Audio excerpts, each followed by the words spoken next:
Dai pa makatubod si Rolando Orfano kan barangay Magiron, Ginubatan, Albay na habang buhay niya nang dai makakaibaan sa iyang ina, esposa asinan sa iyang kangudan na aki na nalubog nin buhay, makalis na matambunan ni dagaan sa indang harong darakan nangyaring landslide alas 8 kasubanggi. Istorya niya, mantang nagirestoryaan sa balkonahe, nagpaaram naan sa iyang esposa na malaog na sa kwarto nga ni magkaturog kaibaan sa indang kangudan na aki. Mantang yaon man sa ibong na kwartoan sa iyang ina asin sarong pamangkin na lalaki. Alagad mantang nagduduyan-duyan sa balkonahe, nakikig na sa nadaa siya kan biglang ruminas ay ang daga asin natumbanan ang sa indang residensya kabali naan sa iyang pamilya.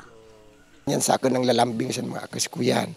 Nagprayer din trimisan pa kami kahapon, arag sa ding oras, pagkasigunasuran. Nagpapakita pa ng mga kuwambaga naman, mga picture naman. Ito pala, muna hanap lang sa pagkita naman na tulo. Muna sa niyad to. Alas 9 nin banggi kan mag-abot ang rescue team kan Bureau of Fire Protection Ginubatan. Asin maswarting na isalbar pa ang buhay kan 15 anyos na lalaking pamangkin ni Rolando. Alagad makulog sa nadaa sa buot ni Rolando na pinundukan rescue team ang pagkalot dahil sa alanganin na subot ang oras, maski dai pa nakukuhaan sa iyang kangudan na aki inahasangunyan ang dai pa niya nahihiling ang hawak. Ako naghali sa iraro mo na ako nakasuksok. Nagparakamang na sana ako, kimpaw na ako nakaluan. Ang man sa niyad to.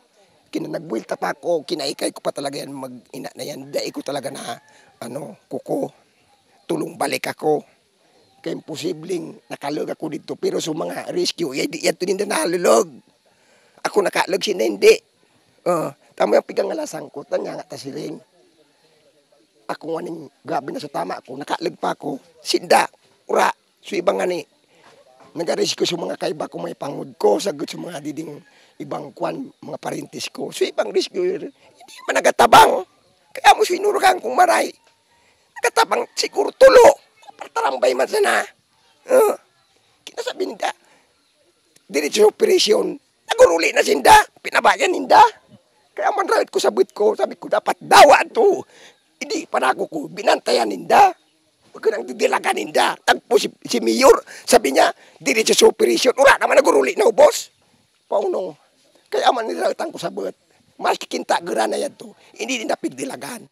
Paliwanag naman ni Ginubatan Mayor Polchino Garcia, pigigibo kan rescue teams ang mga tamang paagi nga ni na makalot na bilog ang lawas kan aking biktima. Sisimbagon man da kan lokal na gobyerno ang pagpapalubong sa mga biktima asin mataunin iba pang asistensya.